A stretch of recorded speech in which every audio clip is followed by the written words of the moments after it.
Ruslan and Ivan are two young men who want more for their life than what they see around them. I didn't want to become like the other kids who were hanging out on the streets, fighting and doing nothing. And I didn't want to go to gypsy school, where they don't teach you anything. I don't want to live like my parents. I want to earn a living using my mind. Ruslan and Ivan grew up in a Ukrainian gypsy camp, where poverty and illiteracy are common and education is frowned upon. Ivan's mother told us gypsies believe if a mother did not go to school, then her children should not study either. This has been the gypsy way for generations. But she knew without an education, Ivan would continue the family's cycle of poverty. Without schooling, he would make brooms and baskets, and in the summer, he would gather mushrooms to sell. Without an education, there is no other work he could find. Ivan's mother wanted more for her son, and she was willing to go against the gypsy tradition when the opportunity appeared.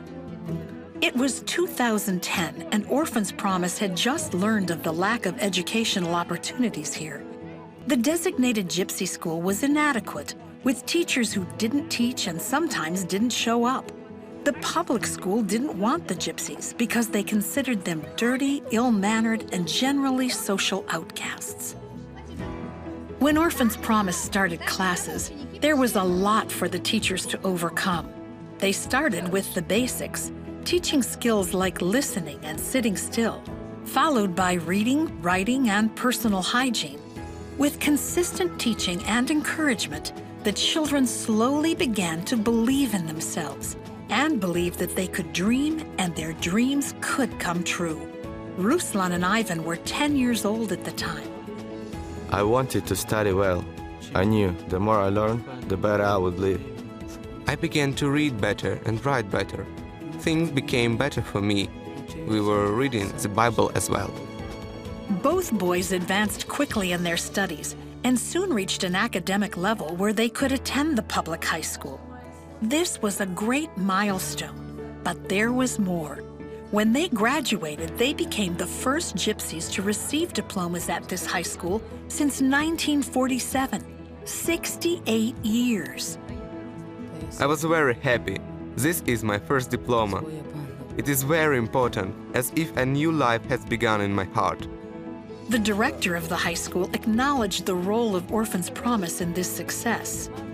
Your team invested so much in now the students see that if they work and study hard, they can achieve success. Today, Ruslan and Ivan have taken the next step. They are studying to be builders, something that would not have been possible without their diplomas. Ruslan's mother is overwhelmed by her son's hard work and success.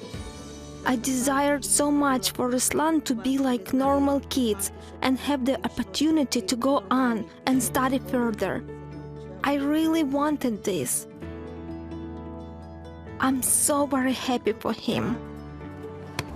Not surprisingly, Ruslan and Ivan have become heroes in their community, and the children attending the OP-sponsored school now aspire to be just like them. The younger kids say, "You and Ruslan get to study in the big city. When will we?" I tell them, "You will grow up, you continue learning, you will get a diploma, and then you will get study just like us." In 2014, Orphan's Promise constructed a brand new school facility that will accommodate 300 students. Children who will learn to read and write so they too can attend public school. These are the future Ruslans and Ivans, and this is where opportunity, desire, and dreams all come together to create a bright future.